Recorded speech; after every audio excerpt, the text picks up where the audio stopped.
America won the Second World War with its factories. Weapons built faster than the enemy could destroy them. And the one that ended the war, the B-29 Superfortress, almost never flew. It caught fire in the sky, killed the men who tested it, and by the winter of 1944, sat frozen and useless on the plains of Kansas. So why did the bomber that won the war almost never fly? What saved it has a name that sounds like a mistake: the Battle of Kansas. There was no enemy in Kansas, no front line, just 600 people, a blizzard, and 26 days to rescue the most expensive weapons program of the war. In November 1943, at a conference in Cairo, President Roosevelt made a promise to China's leader Chiang Kai-shek. American bombers would strike the Japanese mainland from bases in Asia by the spring of 1944. It was a bold promise. It was also, at that moment, almost a lie, because the bomber he was promising barely existed. The B-29 Superfortress was a machine built entirely of superlatives, pressurized so its crew could breathe at 30,000 feet, longer range than anything before it, guns aimed by an early computer, a bomb load heavy enough to reach an enemy across an ocean. On paper, it was the future of war. In reality, fewer than 100 had been built, and only a handful could get off the ground. The plane Roosevelt had just bet the Pacific on was not ready. It was not close. The problem was the engines. To haul a 30-ton bomber into the stratosphere, Wright had built the R-3350, a monster of an engine, and one rushed into service before it was ready. It had a habit that terrified everyone who flew behind it. It caught fire. And worse, to save weight, parts of that engine were made with magnesium, a metal that, once it ignites, burns hot enough to melt straight through a wing. On the 18th of February 1943, Boeing's chief test pilot took the second prototype up over Seattle. His name was Eddie Allen, quiet, precise, considered perhaps the finest test pilot alive. In the air, an engine caught fire, then a second. Allen fought the burning plane, turned for home, tried to bring it down. He almost made it. Losing altitude, the bomber clipped a power line and crashed into a meatpacking plant just short of the runway. Eddie Allen died. So did his entire flight crew. So did around 20 workers inside the plant below, and a firefighter who came to fight the flames. Nearly 30 people gone in a single afternoon. The program had just lost its best pilot and the heart of its test team. A young senator named Harry Truman, whose committee had already built its reputation hunting waste and danger across the war effort, turned its attention to the bomber. Investigators found what the workers on the line had been quietly saying for months. Engines were being pushed out the door before they were safe, defects waved through, quality traded away to hit impossible quotas. It became one of the war's most damning industrial findings. And here is the uncomfortable part. The report forced some changes, but it did not stop the program. The deadline stood. The plane was not ready, and they built it anyway, at full speed, straight into the winter. By early 1944, the factories were running. A sprawling network of plants across the country was churning out superfortresses.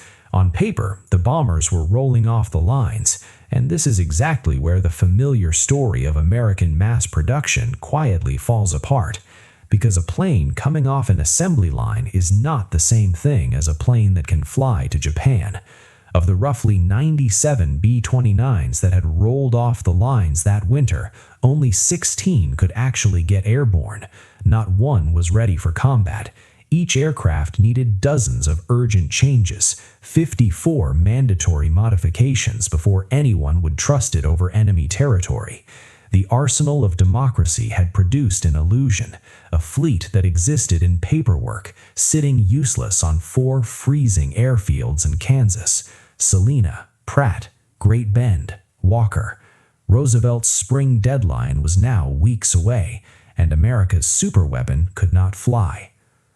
What happened next earned a name of its own: the Battle of Kansas. In March 1944, Boeing pulled around 600 workers off its assembly lines and sent them out to those Kansas bases, not to build planes, but to rescue them. They worked outdoors, in the open, through a brutal Kansas winter of sleet and sub-zero cold. There were no hangars large enough to shelter the bombers, so mechanics rewired electrical systems and replaced landing gear on frozen tarmacs, in some cases able to work only in 20-minute stretches before retreating to warm their hands over gasoline heaters laid along the flight line. 12-hour overnight shifts. Parts that didn't exist on site were commandeered from subcontractors across the entire country and rushed to Kansas. It wasn't an assembly line anymore. It was a field hospital for machines, a frantic, freezing, hand-built rescue of the most advanced bomber in the world against the clock. And somehow it worked. By the end of March, the first combat-ready Superfortresses lifted off for the 12,000-mile journey to their bases in Asia. Roosevelt's impossible promise, barely, imperfectly, was kept. But it's worth remembering who would actually fly these rescued machines, because the danger didn't end on the Kansas tarmac. It climbed into the sky with the crews. The same engines that killed Eddie Allen kept catching fire on operations. Missions ran for thousands of miles over open ocean, where a fire, a failed engine, or a fuel miscalculation meant ditching in the Pacific with almost no hope of rescue. In those first months, the Superfortress was, by more than one account, more dangerous to the Americans flying it than it was to the enemy waiting below. And every one of the bombers hand-saved in that blizzard would carry 10 of them, 10 men sealed inside a machine that had spent its whole short life trying to burn. The factory could replace the aircraft in about an hour. It could never replace them. It's worth stopping to ask what all of this cost.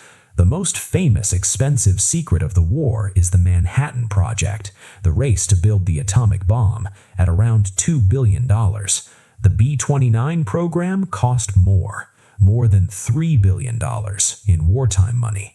The plane built to carry the bomb cost more than the bomb itself. They called it the $3 billion gamble, and for most of its life, that's exactly what it looked like. A fortune poured into a machine that burned, killed, and refused to fly. And yet, in August 1945, 2 of those Superfortresses, direct descendants of the planes hand-saved in a Kansas blizzard, took off from a small island called Tinian. One was named Enola Gay, the other Boxcar. What they carried ended the war and opened a far darker age. The machine that almost never flew became the plane that closed the deadliest war in human history. So here is the part we tend to leave out when we tell the story of the arsenal of democracy. The image is a smooth, unstoppable machine, a country that simply outbuilt the world. But its single most decisive weapon was, for most of its life, a disaster. It caught fire. It killed Eddie Allen and his crew and the workers in that packing plant. It cost more than the atomic bomb. And it only flew because at the last possible moment, 600 people stood out in the Kansas cold and saved it by hand. We remember the miracle of production.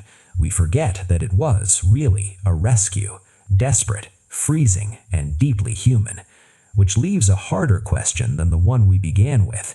If the plane that ended the war almost never flew, how much of the history we take for granted actually turned on people we never named, doing the impossible in the cold against the clock? When we say a machine won the war, whose hands are we forgetting?